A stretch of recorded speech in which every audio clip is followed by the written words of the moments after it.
the Mad Queen. Welcome into the Queen's Lair. Today is going to be an all-about video specifically on Windstrex. She's an OG hero, she's not new, and she's been out for as long as I've been playing the game, which is well before it actually globally released.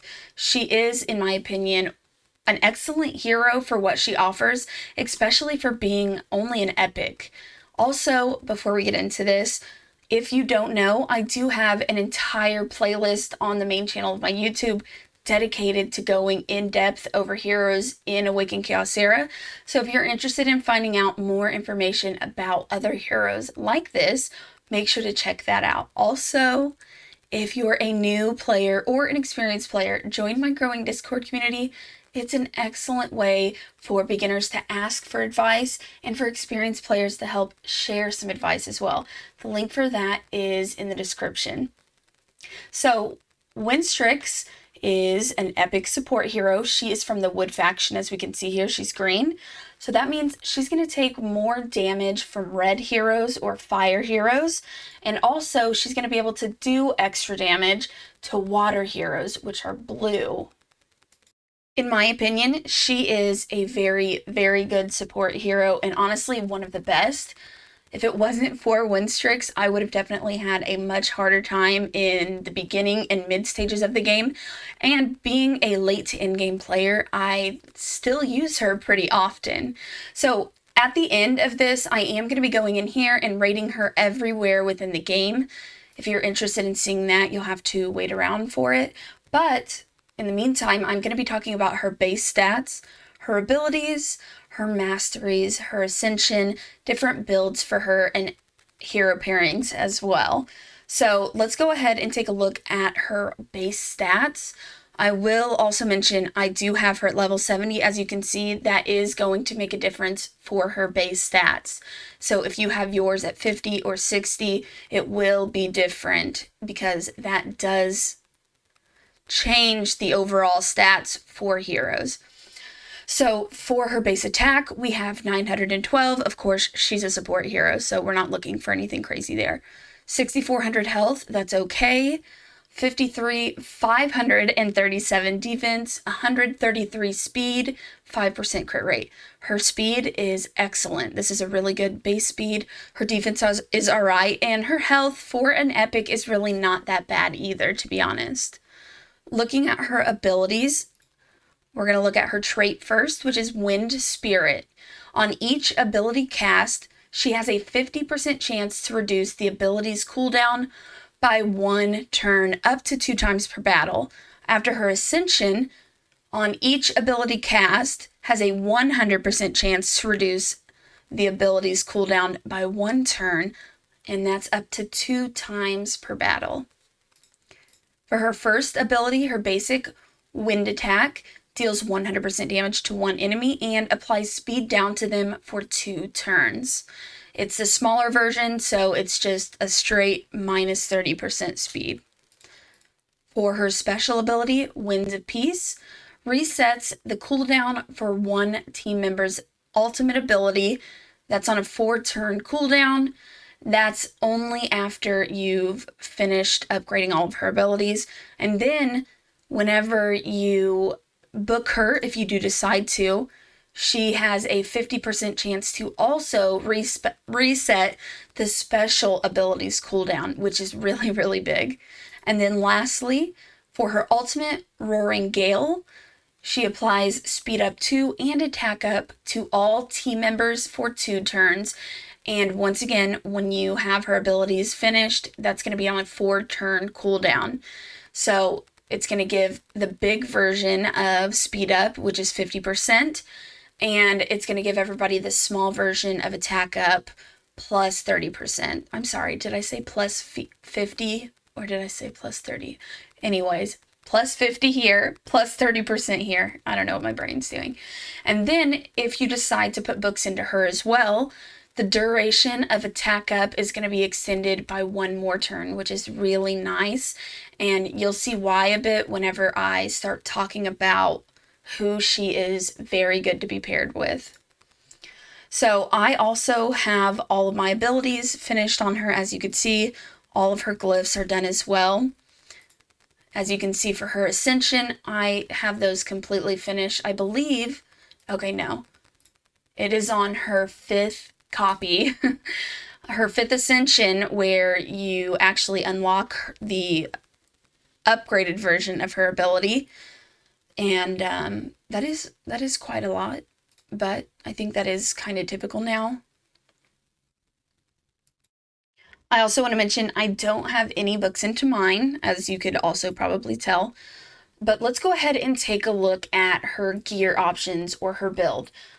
Luckily, Windstrex is pretty simple to build because you only need to make sure that she has a lot of speed and a decent amount of focus. But if you're going to be using her in a defensive way, I would put some health, resistance, and defense into her as well, but it is not 100% necessary. The reason you want to put some focus on her is because of this speed down. It is pretty helpful, and if you're making her really fast, you can always see at the bottom who is going when in the lineup. Select to use her to target with her first ability, the person that's going to go first on the enemy team if we're talking about PvP, so that you're giving your other heroes a chance to go first. Or you can also use your ultimate ability, and hopefully that plus 50 speed is going to make at least somebody on your team a bit faster to go before the enemies do. So with this build, honestly, it is so random. I believe that, okay, it did end up being a health piece. I do have some other pieces I will switch out with her. That is an attack percent piece. Is she going to be doing damage? No, but I happen to have really high and good rolls on that for speed, so that's important. You want to definitely put a full Raiders set on her because when we read it, it's going to give 15% speed on each set, not 15%, plus 15. So that's 15, 30, 45 extra speed just from putting this set on her, which is really, really important, like I was saying. And then, of course, as much focus and a little bit of resistance as you can get. I will say, if you're in the beginning or mid stages of the game, getting all of those stats may be a little bit difficult for you. So I would focus firstly on just speed and health. I'm sorry, speed and focus. If she dies, honestly, it's not too big of a deal. The point is that she is going to be giving your team enough of a boost, though, so the enemy team doesn't get a turn. So hopefully you can do enough damage to knock them out. I will show you my overall build really quickly. She has 2,000 attack, not important, 19,900 health, 1,400 defense, 302 speed, 38% crit rate, 180% crit damage, 27 focus, and 57% resistance. Of course, the attack, crit rate, crit damage, not important here. I could definitely have a much higher focus, especially if you're going to be using her in PvP on your offensive team. If you're using the spell that can stun the enemies, that can be resisted, and it's going to go off of this hero or the hero that's casting its focus. So I would definitely recommend going a little bit higher with this if you're going to be using her there. I don't really use Windstrex that much anymore in Arena because I am in the much later to end stages of the game, and I have better heroes with some really good speed gear. But make sure to try to get, and honestly, this defense is kind of low as well, but of course, we have our resistance, our focus, and our speed, which is the most important thing you want to look at here. As far as deciding if you should actually use the masteries on her, don't get me wrong, it doesn't matter who the hero is.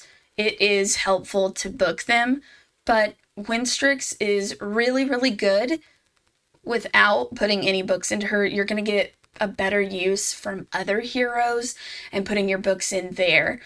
I would say that later on, eventually, she could be a good option to go ahead and put books into, because that 50% chance to also reduce the special ability cooldown can be kind of a big deal as well. The thing with it is, typically, depending on where you're using her, she's not gonna be able to use that ability. She's gonna use her ultimate ability, and that's it. It's just really gonna depend on where you're at in the game. So as far as prioritizing her with books, I would say that she would be in the, honestly, 20 plus hero mark for prioritization. Oh my gosh, I cannot say words. But basically what I'm saying is, if I was going to rate her on a scale of 1 to 5 for where you should prioritize her, it's going to be like a 1 or 2. It's not totally necessary. And as far as taking her to 70, that is also not necessary either. She does get more speed overall, but she works just fine at, honestly, 4 stars, 5 stars. The only thing is, if you want to keep her that low, you will have to have some really good speed gear. I chose to go ahead and just take her to 70 because I've been using her for forever, and I was honestly just looking for points in an upgrading event, which is actually going on now. So just keep that in mind whenever you're making your decision. Now let's go ahead and go here. I'll talk about, oh, I almost forgot some hero pairings. Specifically, she is so good with heroes that require buffs to do extra damage. So it's really weird to see these guys paired in here, because honestly, she is insane with Nathalia. I'm not saying she doesn't work great with these guys, but these are not the typical guys you're going to go for to build in general. So Nathalia is going to get a huge boost from her and any other hero that needs those buffs. Another really good thing is, at least for me in the early and mid game, I had a hard time getting my damage dealers like Nathalia to be fast and do damage. So I was able to give up some of that speed by using Windstrex, because she was able to give a speed boost overall to all the heroes on the team, plus some attack. And Nathalia really works off of how many buffs she has. That's how she's able to do extra damage and target more heroes, which is why I highly recommend using her there. As far as where you can use her, she is almost amazing in everywhere within the game. The only places I wouldn't recommend using her is where she's going to be a weak affinity. So don't pair her up against red or fire heroes. So in arena offense, I'm surprised that she doesn't have a higher rating than this. And I should say, don't pay attention to the ratings that are here in game. A lot of people don't have a good grasp on the hero whenever they're rating them, so these can be pretty inaccurate. Sometimes they are good and you can look at them, but you never know, so I just say don't look at any of them. For arena offense, I'm gonna give her, it's tough, because in the beginning, mid-game, late game, she can definitely be 5 stars. In the end game, she's not used quite as much, but she can be. So I'm going to give her 5 stars there. As far as arena defense, she can also be 5 stars here. No Man's Land Bane Wraith, we're going to give her 5 stars. The Lizard, we're going to give her 2 stars. You can use her there in the early game, but it's not the most viable option. As far as Wraithful Flood, she is going to have a positive affinity here because this is water and she does more damage to water and also has a better chance to land debuffs and things as well. So for the Wraithful Flood, I'm going to give her 5 stars. She's an excellent support hero, and man, I wish that she was talked about a bit more because she's been out for such a long time and a lot of other content creators have left, I think that there are quite a few new players that don't know how good she is. And that's really why I wanted to make this video, because I get a lot of people in my Discord who are asking for account help. I'll make them, or I'll have them send me pictures of all their heroes and sometimes some of the builds they have and whatnot. So many times I see people not using Windstrex, and immediately I tell them, build her out. She's going to give you the buff that you need in most places. As far as Lord of Holy Light, I'm going to give her 4 stars here. Shadow Captive, we're going to give her 4 stars. Honestly, this is like a 4.5 stars, so I am going down a bit. But she is excellent, really. In Tulpa, she's not going to be your typical use, but she can help you in the early stages. And honestly, she could help you farther along in Tulpa as well. There are just other heroes that can do it better, but I will go ahead and give her 4 stars overall for the Tulpa. See, and this is what gets me. 4.4 stars in Ashe. She's a weak affinity here.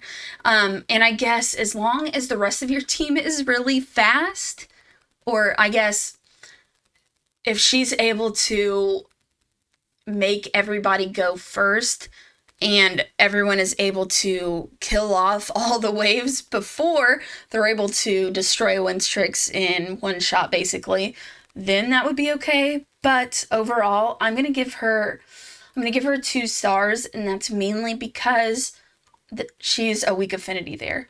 As far as Queen of Tides, I'll give her a 4 star. You're not really gonna use her in the late stages, but she can be used pretty well for helping you farm consistently, even stage 12. Witch of the Wind, she's really good as well. I'm going to give her 4 stars. Gemini Dragon, oh my goodness, why does she have 4.7 stars? That's what I'm saying. Don't pay attention to these. As far as this, I don't know who is rating her here for this. I'm going to give her 2 stars. The Gemini Dragon is the hardest dungeon content within the game, and you have to have a very specific team composition, unfortunately, to do good here, and Windstrex is not one of those, unfortunately. As far as the Armored Incursion goes, you can use her again in the early to mid game. She's not going to be super excellent here, but I'm going to give her 3 stars.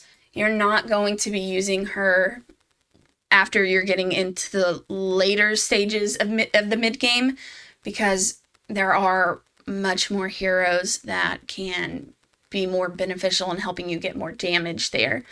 And but overall, Windstrex in my book is a 5-star hero as far as an epic goes, and as far as a support goes.